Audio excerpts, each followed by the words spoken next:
Hello, everyone, and welcome back to the channel. Whether you're new or returning, thanks for joining me today because we have some absolutely ridiculous things to talk about. I've sort of narrowed all of my thoughts into 5 points that I believe every Barcelona fan can agree on, maybe even just football fan in general. If you do agree with any of them, why not drop a like on the video? It helps out a ton. Now, without any further ado, let's get into it. Obviously, first of all, the refereeing, and specifically the inconsistencies. I think that it was horrible, and I think the only two calls that the ref got that were deserved and correct were the red card on Raphinha. Unfortunately, he just lost his cool and he let the Getafe players win. It was just deserved. You can't argue with an elbow to the back of the head. And the second yellow card for Mata, I think that was completely deserved. But other than that, I think everything raises questions. The red card for Xavi, I think it was completely undeserved. Yeah, I believe that if you're a referee, you have the right to interpret the rules to your own level. If you want to be more strict on how you call fouls, that's okay, but be consistent with it. If you're okay with the game being physical and you want the flow to be more like to keep on going, and you don't want to stop the game every few minutes, then that's fine. But be consistent with your calls. And I think that a straight red card for Xavi, I think Xavi, his complaints were completely, I don't think they were that deserving of a red card. If you wanted to book him for a yellow because he was getting angry at the fourth official, that's fine. Give him a yellow. If you're going to give him a red, that's brutal. But then, if that's the case, then where's the red card for Bordalas, Getafe's coach? He got no booking, and he arguably, no, I think he did have more of a tantrum than Xavi on the sideline.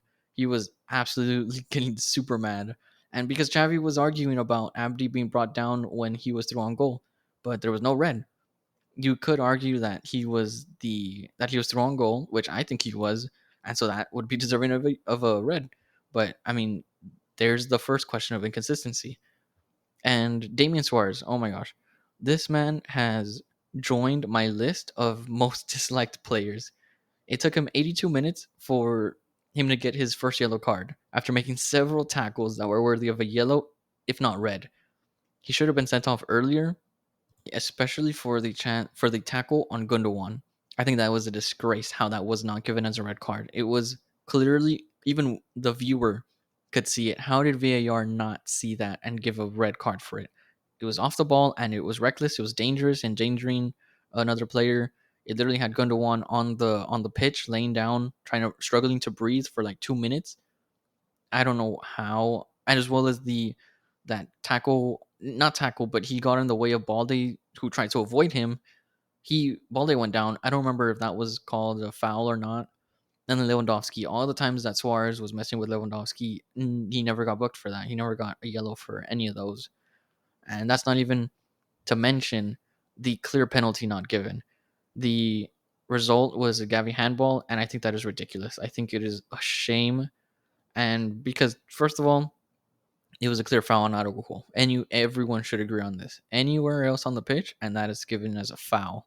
The Getafe defender kicks Araujo's foot from underneath as Araujo's going for the ball, and the Getafe defender does not win the ball. And for the Gavi handball, from the camera angles that we see, the ball seemed to hit Gavi half on his chest and half on his arm. But then that raises a question: is that handball? Of course, me as a Barcelona fan, I'm gonna say it's not a handball, but it doesn't even matter because Gavi was literally being pulled towards the ball by the defender. That I think that's and you can see it. You can see the same defender that kicked out Araujo's foot, that committed the foul, is pulling Gavi, and I think it's just ridiculous. It's like if it's a penalty, it's a penalty, and I think we're extremely robbed there. But our decision making. Abdi, I think, was a perfect example of what our decision making was like this on this match. Abdi had two huge chances to square the ball to someone at the far post for a tap in, but he took a silly shot on goal. And I'm thinking of first the chance where he took a shot at the near post, where he had not only the defender right on him, but the goalkeeper covering the near post.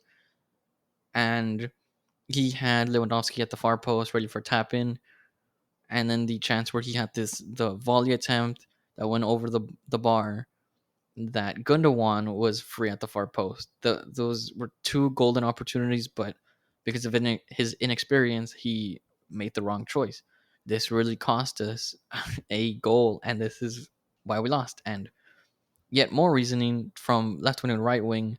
I felt like we ignored Rafinha's runs a bit too much than I would like, because especially considering how effective they were when we did find Rafinha over the top. Every time we found Rafinha over the top, we looked like scoring, but we just didn't take advantage of him while he was on the field before he lashed out.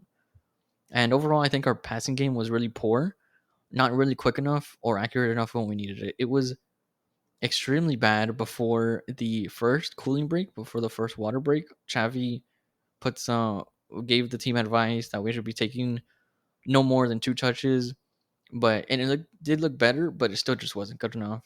But moving on, I believe that we have two main formations: the three-box three and the 4-3-3.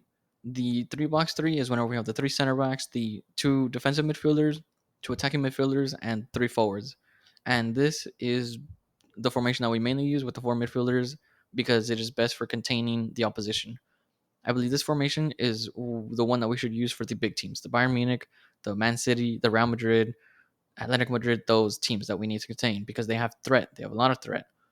However, I think it's a waste when we play them against the lower opposition teams that like Getafe that are going to do nothing but sit back and counterattack. They're going to park the bus, and then the extra midfielder doesn't really help. We need the natural 4-3-3 with the two natural wingers. We need Raphinha on the right and someone like Ansu on the left. We can't have Balde on the left as our winger. And the 4-3-3, we need those wingers to go at the defense because and we also need the combination play with the fullbacks. I think that if because Ansu doesn't really work with the three-box three formation because he can't play the left inside forward role very well. But with the natural 4-3-3, Ansu gets Balde overlapping him, and this movement will disturb the Getafe defense. We can't really see that with the right side because we don't have an attacking fullback. We could get one Cancelo maybe soon, but this is just the result. This is just how it is. Xavi needs to learn to use the right formation for the right game, and so far he is failing that test. But almost last, reinforcements are needed. A right back is needed desperately. Araujo was playing this match at right back, which is criminal in my opinion. Our best center back playing right back because we just have no one else. Araujo often finds himself with time and space out on the right hand side.